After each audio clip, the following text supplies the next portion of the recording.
One of the necessary but somewhat frustrating things that new parents talk about is burping their baby. It raises all sorts of questions, including how to, when to, what if there's no burp, how hard do you pat, and so forth.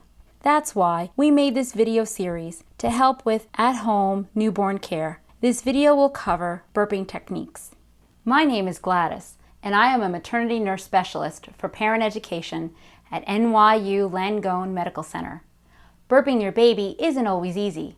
Actually, many new parents consider it a challenge. We're going to demonstrate two burping techniques, over the shoulder and on the lap. We'll answer some frequently asked questions. Remember that the reason you burp your baby is to release gas. This is the air that the baby may have taken in during a feeding. Babies feel better after burping, and the activity helps stimulate the baby too. For the over-the-shoulder technique, you can either do this sitting or standing. Try them both out and see which works best for you and your baby, or you can alternate sitting and standing. To start, hold the baby up on your chest so the baby is facing toward you, with your arm tucked under the baby's bottom for support. You'll want to put a burping cloth over your shoulder in case the baby spits up. Use your dominant hand to gently but firmly pat your baby's back between the shoulders, working your way up and down. You can also rub the baby's back after several pats. After a while, you'll get to know your baby.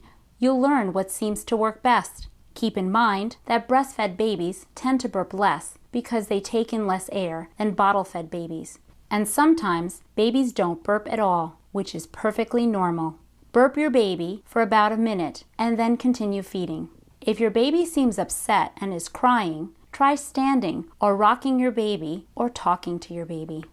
The second technique is where your baby is sitting on your lap. Placing a burp cloth on your leg, the position looks like this. You can use either leg, with the baby facing either way. Notice that one open hand is holding the baby's jaw. The forefinger and thumb are used as a sort of wedge, with the palm supporting the chest. Using firm but gentle pressure, tilt and support the baby's head up a little. At first, it may seem a little awkward, but after some practice, it will be second nature.